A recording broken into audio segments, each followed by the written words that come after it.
పేపర్లు తీసుకురమ్మంటే ఇంగ్లీష్ మాత్రం తెచ్చాడు.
పేపర్ కొన్నావు, 6 సీసాలు పాలు తెప్పించావు.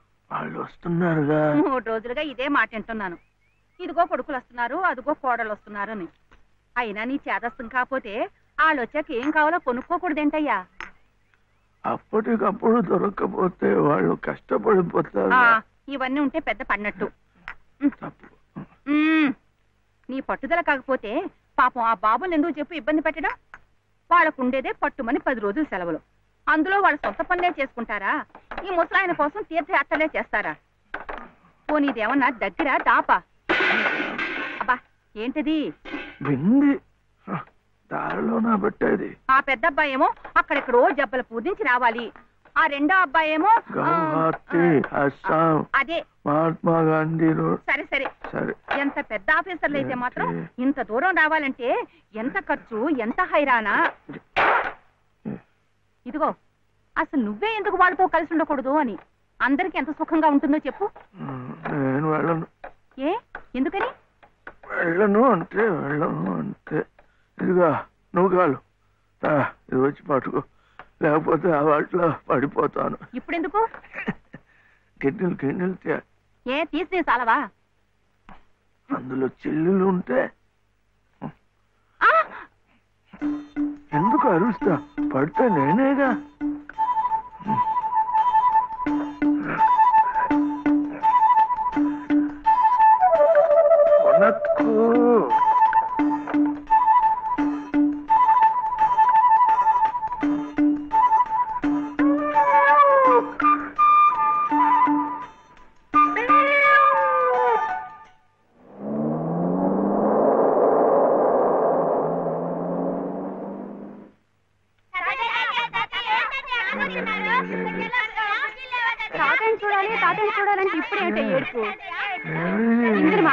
నమస్కారం మావయ్య, బాగున్నారా?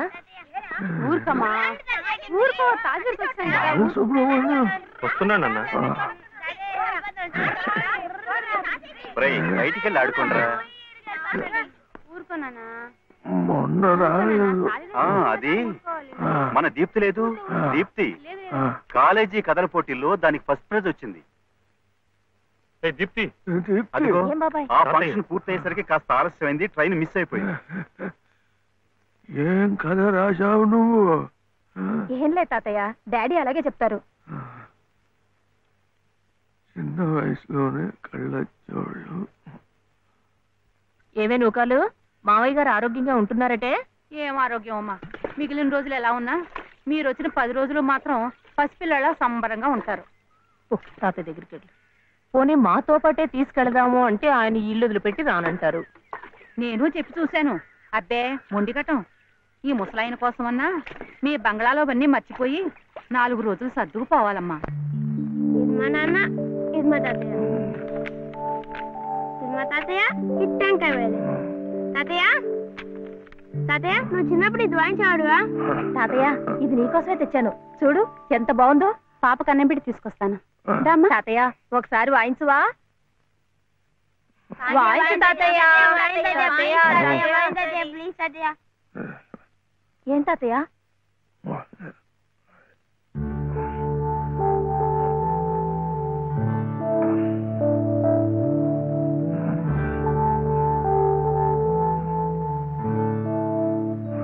ఏం కావాలి మావయ్య?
In the name of the Father, and of the Son, and of the Holy Spirit. Amen. Amen. And the grace of our Lord Jesus Christ, And the grace of our Lord Jesus Christ, and the love of God, and the love of God, the fellowship of the Holy Spirit, and the fellowship of the Holy Spirit be with you all. be with you all. Amen.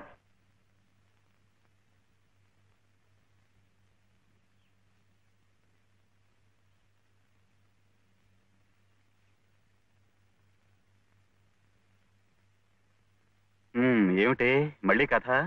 అవును daddy, Swathi Muthyam title బాగుంది కదా? బాగుంది, చాలా బాగుంది. అయినా ఇక్కడికి వచ్చిన తర్వాత కూడా కథలపిచ్చానా? కాసేపు హాయిగా తాతయ్యతో గడపక.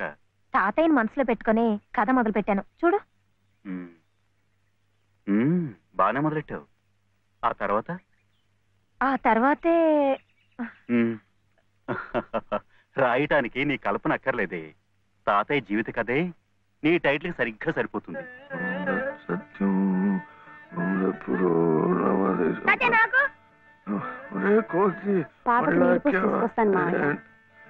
తాతయ్య, తాతయ్య, ఈసారి కథల పోటీల్లో నాకింకా మంచి పేరు వస్తే నీకింకా ఇష్టమేగా?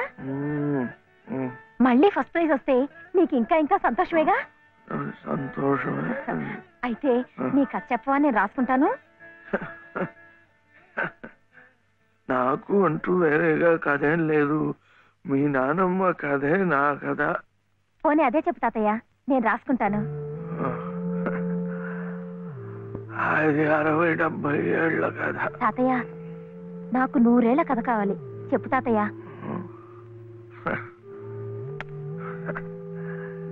ఏం చెప్తా?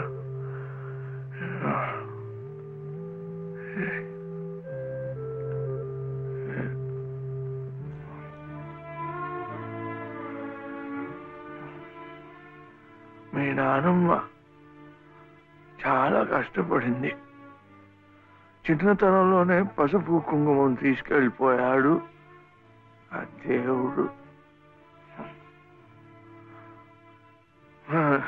మీ నాన్న ఒరే బాలు ఇక్కడ వీడు ఏంట్రది వీడు ఇంతవాడుగా ఉన్నప్పుడు వాడిని వెంట పట్టుకొని సార్ సార్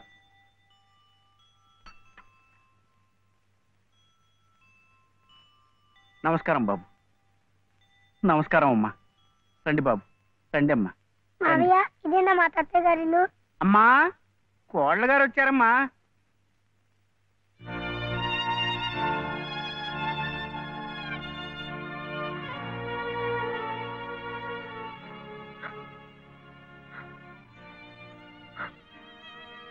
అమ్మా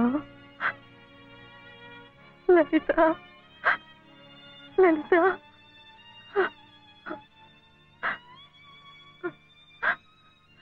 నేను నాన్న, మీ నాన్నమ్మను. అంతా విచిత్రంగా జరిగిపోయింది. నేనే నమ్మలేకుండా ఉన్నాను. వాడి మనసుకు నచ్చిన అమ్మాయిని చేసుకున్నాడు. ఎక్కడున్నా వాడిని చల్లగా చూడు తండ్రి అని ఆ దేవుడికి మొక్కుకున్నానే కానీ మమ్మల్ని కాదని వెళ్ళిపోయాడని ఎన్నడూ బాధపడలేదు. ఎప్పటికైనా ఆయన మనసు మారకపోతుందా, నా కొడుకు కోడలు నా ఇంటికి రాకపోతారా అనుకున్నానే కానీ ఇలాంటి రోజు వస్తుందని ఎన్నడూ ఊహించలేదు.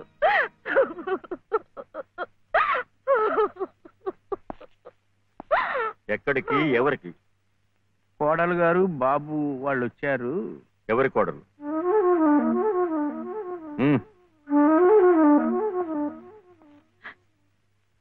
ఏమండి, వాళ్ళు తప్పే చేశారో ఒప్పే చేశారో అన్యాయం జరిగిపోయింది. కనీసం ఆ పిల్ల మొహం చూసైనా ఈ పసికందరు చూసైనా వాళ్ళని కనికరించండి. రాజేశ్వరి, నా మాట కాదని ఈ పిల్లను పెళ్లి చేసుకున్నాడని నా కన్న కొడుకుని ఇంట్లోంచి పొమ్మన్నాను. పాడైపోయాక వీళ్ళెవరు రావడానికి? రావు గారు, మీరే అలా అంటే వాళ్ళు ఎక్కడికి వెళతారు, ఎలా బతుకుతారు? ఎలా బతకాలని నన్ను కాదని నీ చెల్లికి పెళ్లి చేసావు, అలాగే బతకమన్ను. అంత మాట అనకండి. వీళ్ళని సరిగ్గా పోషించే తాహత లేకే మిమ్మల్ని ఇలా అర్థిస్తున్నాను. మీరే కాదంటే ధర్మసత్రాలున్నాయి, అనాథాశ్రమాలున్నాయి. వద్దండి, ఇలా పంతాలకు పోయే ఉన్న ఒక బిడ్డను పోగొట్టుకున్నాం. ఇప్పుడు మిగిలిన ఈ రక్త సంబంధాన్ని కూడా. రాజేశ్వరి, నాతో వాదులాడి మన సంబంధం కూడా తెగతింపులు చేసుకోకు. రావు గారు, మీరొక్కసారి పెద్ద మనసుతో ఈ పసివాడి పరిస్థితి ఆలోచించండి. అన్నయ్య, బాబు,